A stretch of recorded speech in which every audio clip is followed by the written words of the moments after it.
A very good afternoon, friends. Myself Swati Sharma. Today we are further going to do idioms for eyes. देखिए आज हम further कुछ idioms करेंगे eyes से related. तो शुरू करते हैं have a word with someone. इसका मतलब क्या होता है? इसका मतलब होता है किसी से बात करना. Talk to someone. देखिए, can I have a word with you? क्या मैं आपसे बात कर सकता हूँ? तो क्या होता है have a word with someone? मतलब किसी से बात करना. Next is have it in someone. इसका क्या मतलब होता है? इसका मतलब होता है किसी के अंदर कोई एबिलिटी है. तो आप क्या कह सकते हैं? आप कहना चाहते हैं उसके अंदर ये एबिलिटी है. तो आप कैसे कह सकते हैं? एक तो आप ये कह सकते हैं शी हैज दिस एबिलिटी. लेकिन इसके अलावा कैसे कह सकते हैं? वो है हैव इट इन समवन. मतलब उसके अंदर ये एबिलिटी है. देखिए, Madhavi has it in her to be a good doctor. जो माधवी है उसके अंदर ये है कि वो एक अच्छी डॉक्टर बन सकती है. तो क्या होता है हैव इट इन समवन? मतलब किसी के अंदर कोई एबिलिटी होना. नेक्स्ट इज होल्ड वन्स टंग. देखिए, इसका क्या मतलब होता है? इसका मतलब होता है कीप साइलेंट, चुप रहो. आप किसी को कहते हैं प्लीज होल्ड योर टंग, तो इसका क्या मतलब होगा? चुप रहो.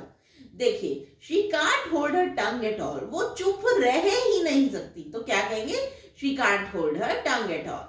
Next is ill at ease. इसका क्या मतलब होता है? इसका मतलब होता है अनकंफर्टेबल.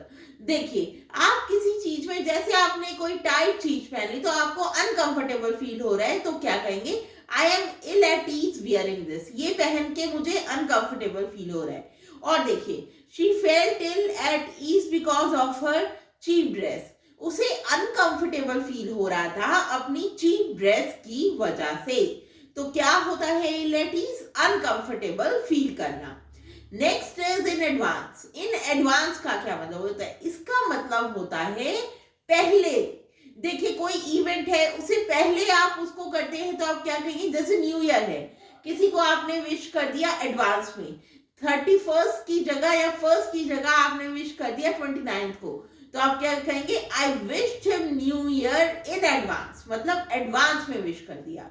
देखिए, और देखिए, he told her about his plan in advance. उसने अपना प्लान जो था उसको बता दिया एडवांस में, मतलब पहले ही. Next is in a nutshell. In a nutshell का क्या मतलब होता है? इसका मतलब होता है इन अ फ्यू वर्ड्स.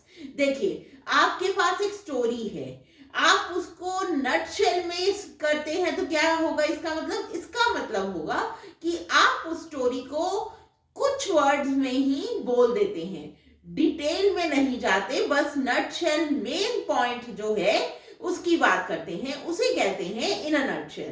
देखिए, in a nutshell my plan is to buy land. In a nutshell मतलब पूरा जो सार है उसका ये है कि मैं नई लैंड खरीदना चाहता हूं.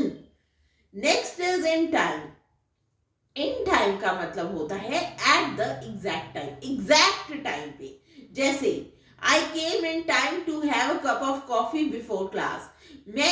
आई केम इन टाइम मतलब मैं टाइम पे आ गया to have a cup of coffee before class. तो क्या होता है इन टाइम? मतलब सही वक्त पर, एग्जैक्ट वक्त पर. Next is it's time. देखिए, इसका क्या मतलब होता है? इसका मतलब होता है should do it right away. देखिए, आप जैसे कहते हैं hurry up, it's time to go. जल्दी करो, जाने का टाइम है. तो क्या होता है it's time? Should do it right away. मतलब कोई चीज उसी वक्त करो, वो उसका टाइम है, उसी वक्त उस चीज को करो. देखिए, नेक्स्ट देखिए, इट गोज विदाउट सेइंग. इसका क्या मतलब होता है? इसका मतलब होता है should be clear without words. देखिए, आप कोई चीज क्लियर कर देते हैं विदाउट वर्ड्स, बोलते नहीं हैं आप, बस क्लियर कर देते हैं, तो उसे क्या कहते हैं? उसे कहते हैं इट गोज विदाउट सेइंग. देखिए, जैसे it goes without saying that he must pay what he ओज राइट नाउ. बिना कहे कहा जा सकता है कि उसको पे करना चाहिए जो उसने उधार लिया हुआ है. तो क्या होता है इट गोज विदाउट सेइंग? आप किसी चीज को क्लियर कर दें बिना बोले, इशारों में क्लियर कर दें, या वैसी कोई चीज बिना बोले क्लियर हो जाए, बोलने की उसके लिए जरूरत ही ना पड़े, तो क्या होता है वो? It goes without saying. So friends, that was all about it. I hope you learn them thoroughly and bring them into your daily use. I'll see you in the next video. If you like the video, please share and subscribe. Thank you.